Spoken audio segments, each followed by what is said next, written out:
Guess what? You're going places, and you don't even know it. TravelRight.Today is going to make every holiday minute count for you, my friend. I'm Doug Wallace, and I'm happy to welcome you to today's episode. Yeah, travel is expensive. I get it. But maybe you could do without that new handbag or washer dryer and do your mind a favor and expand it a little. Think about it. Ah, yes, the Christmas, the Christ child's birthday, the holiday in the most need of rebranding. Maybe you're celebrating Hanukkah or Kwanzaa. Regardless, this is the time of year when everybody goes to the airport at the same time, twice. So, today's lesson is on how to stay sane during the holiday travel season. Number 1. Early morning and late evening flights are the least busy and will be the least expensive. Also, they're the ones you may be able to use points for. So what? You're getting up at dark 100. You've done it before. Just go to bed earlier. Or you arrive after midnight and your nephew has to pick you up and he's pissed and everybody has to stay awake. Tough. It's a small price to pay for your presence and your presence. Number 2, check in as early as you can online. That's 24 hours, and get your seat assignment then. All flights will be absolutely packed at this time, and with people who don't fly very often and who are excited, and you need the peace of mind that comes with sitting where you want. Maybe even in the premium seats. Number 3, speaking of packed, you might want to consider checking a bag, even if it's the only bag you check all year. You will no doubt be traveling with gifts. The trick is to shop small, so everything fits in your suitcase, unwrapped, of course, for security reasons. I always take the biggest suitcase I have, and everyone is always very glad to see it. Number 4, pay the extra money to fly nonstop. Connection delays, given the weather and the crowds and your big checked suitcase and the de-icing and the whatever else, all of this is not worth the hassle. Just pony up and fly right. Number 5, this is a two-parter. 5A, get to the airport early because of the aforementioned crowding. And 2, be mentally prepared to turn on the patience. I repeat, the airport will be a zoo.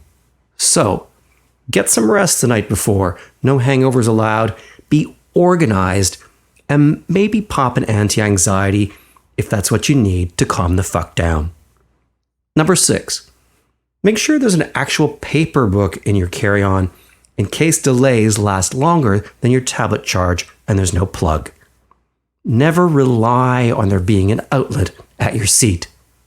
Number 7, if your flight is canceled or reschedules or there are problems, calling the airline from the gate lounge will net you faster service than standing in line at the counter.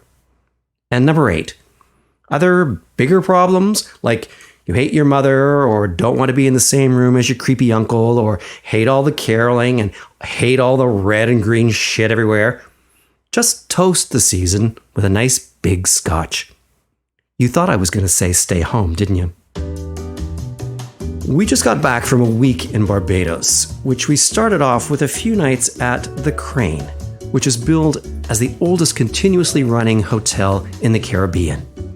It opened in 1887 and has been laying on the luxury hospitality ever since. The rooms, all gigantic suites, filled to the rafters with mahogany everything in grand olden days style. There's a little village in the center of it all with shops and cafes, multiple pools, and the beach consistently makes the world's top 10 lists. The sand is kind of like cornstarch.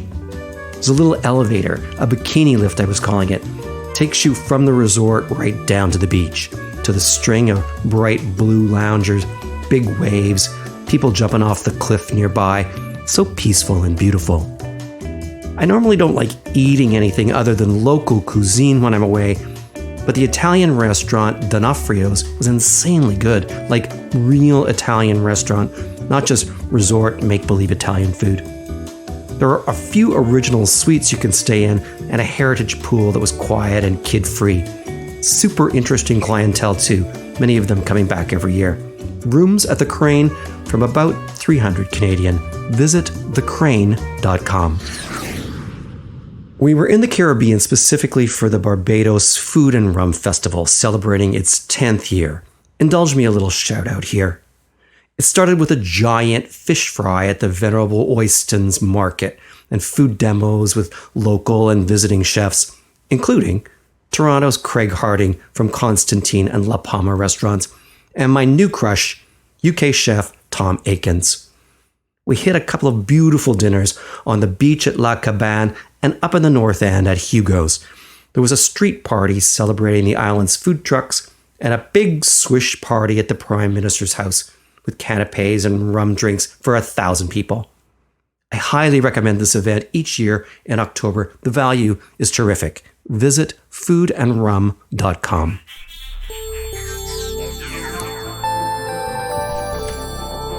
So, I write about hotels for the London Telegraph and Trivago magazine and hotel-addict.com.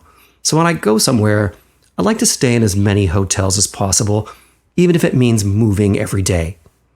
I do this out of necessity and because it amuses me. I often advise other people to move around a bit when they travel too, and not just hole up at the same Marriott for 7 days. Spread yourself out a bit.